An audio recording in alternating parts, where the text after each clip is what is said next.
लेकिन ये सवाल कि अब पुलिस की गलती को छिपाने के लिए, सरकार की विफलता को छिपाने के लिए, अशोक गहलोत के निकम्मेपन को छिपाने के लिए अब कांग्रेस के लोग उसको सांप्रदायिक रंग दे रहे हैं।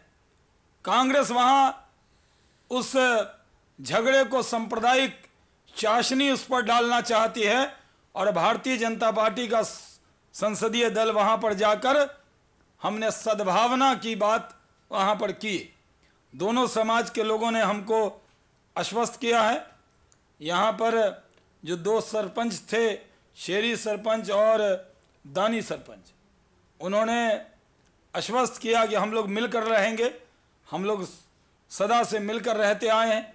और मदरसा में भी अरशद साहब, मौलाना अरशद साहब ने हम लोगों को कहा है कि हम लोग समाज के लोग मिलकर रहेंगे और आगे ये मामला नहीं बढ़े। लेकिन आज जो वहाँ जो लोग मरे हैं उसमें उनके नाम मैं बता देता हूँ। श्री रुकमुद्दीन 30 साल, इकबाल हुसैन 25 साल, मुबारक 20 साल, जाकिर 25 साल, इशाक 30 साल, इरफान 16 साल, खुर्शीद 29 साल और अब्दुल 65 साल।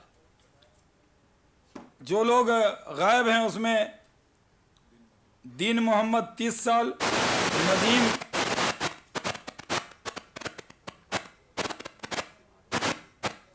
12 साल, नज्जू 8 साल,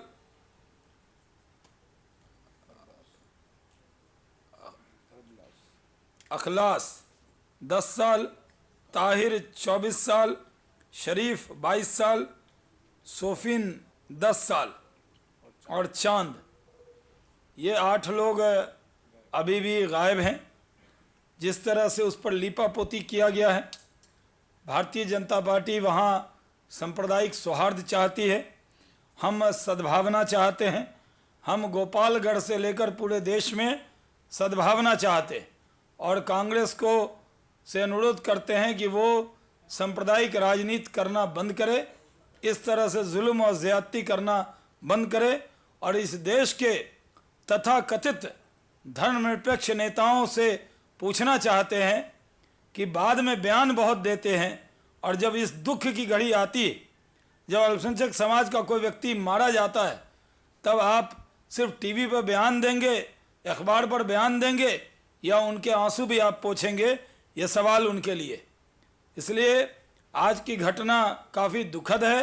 भारतीय जनता पार्टी वहाँ सौहार्द और सद्भावना का माहौल बनाने के लिए पूरी तरह प्रयासरत है और कांग्रेस अब जानबूझकर उसको किसी भी तरह, क्योंकि उसको सांप्रदायिक रंग, उसको राजनीतिक रंग देने की कोशिश कर रही है, जो किसी भी शर्त पर वहाँ के लोग स्वीकार नहीं करेंगे। कांग्रेस कुछ फर्जी एफआईआर दर्ज करना चाहती है। जो लोग पंचायत में गए थे उनके ऊपर आरोप लगा के कुछ गढ़ना चाहती है, लेकिन वहाँ के लोग पूरी तरह से, क्योंकि वो दिल्ली से बहुत दूर नहीं है, वहाँ पर मैं सुबह 6 बजे गया था और अभी मैं सोचा कि आज ही आपके बीच में आकर ये विषय रख दूं। चाहे गुजरात में एक व्यक्ति को दुख हो या बिहार में दुख हो या महाराष्ट्र में दुख हो या गोपालगढ़ भरतपुर में दुख हो, सब दुख बराबर होते हैं और आप इन चीज़ों को बराबर इस पर देश का ध्यान लाते रहें। इसलिए मैंने सोचा ये सारी बात मैं आपके सामने रख दूं। बहुत बहुत धन्यवाद।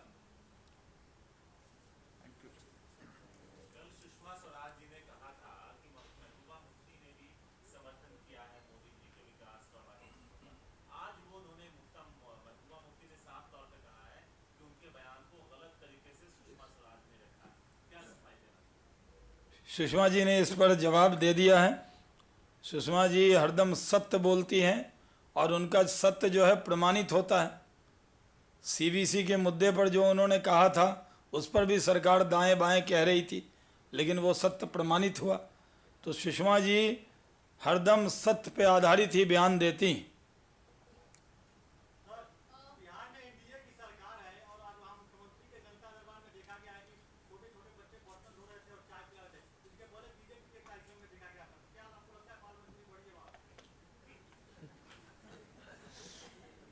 बिहार में अच्छी सरकार चल रही है। नीतीश कुमार जी के नेतृत्व में भाजपा जदयू बहुत अच्छा काम कर रहे हैं और जो भी दिक्कतें हैं उन सबको हम लोग मिलकर ठीक करेंगे।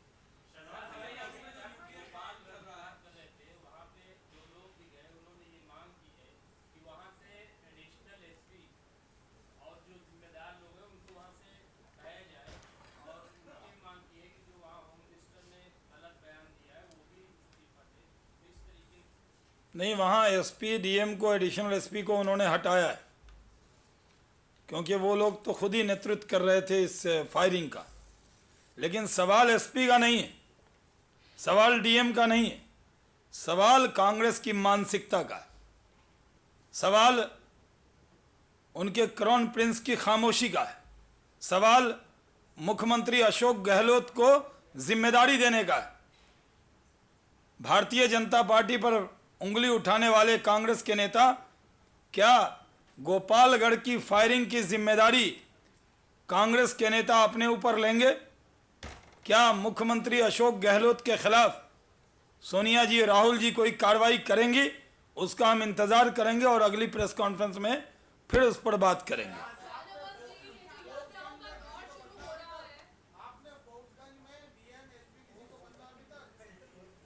पहले तो प्रोनाउंसिएशन पे ही झगड़ा है।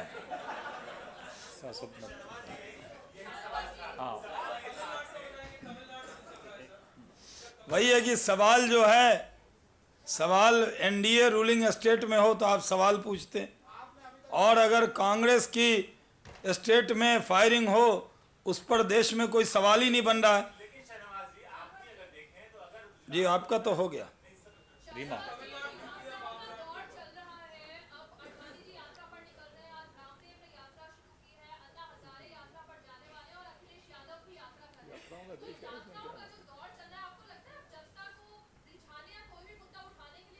मैं सुबह ही गोपालगढ़ की यात्रा पर गया था और शाम में यहाँ आ गया हूँ। इसलिए देखिए, इस देश में कोई यात्रा मजबूत करती है और यात्रा जन जागरण के लिए।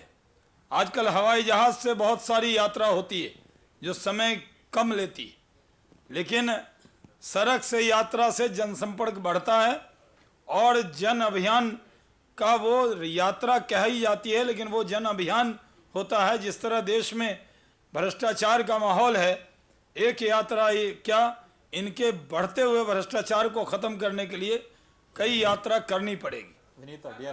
विनीता जी,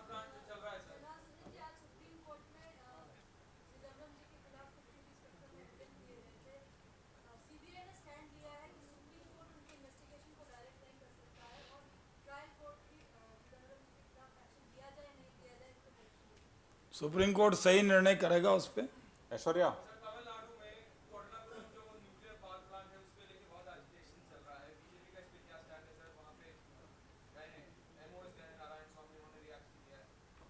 नहीं, जहाँ भी इस तरह के प्रोजेक्ट चल रहे हैं वहाँ जनता में रोष है, इस पर बातचीत करनी चाहिए सरकार को। आप पूछे।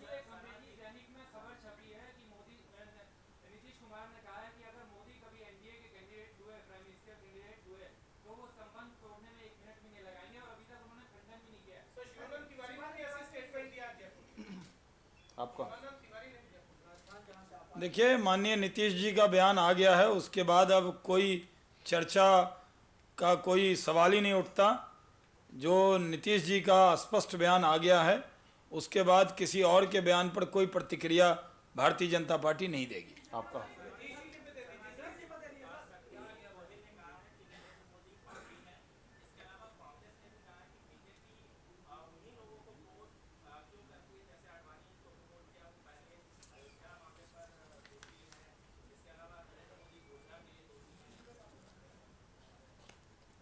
देखिए, दिग्विजय सिंह का असर कई नेताओं पर कांग्रेस के हो रहा है और शक्ति सिंह पर भी दिग्विजय सिंह की तरह का कुछ असर हो रहा है, क्योंकि जहां दिग्विजय सिंह जिस पार्टी में रहेंगे उस पार्टी के नेता इसी तरह नाप शनाप बयान देंगे।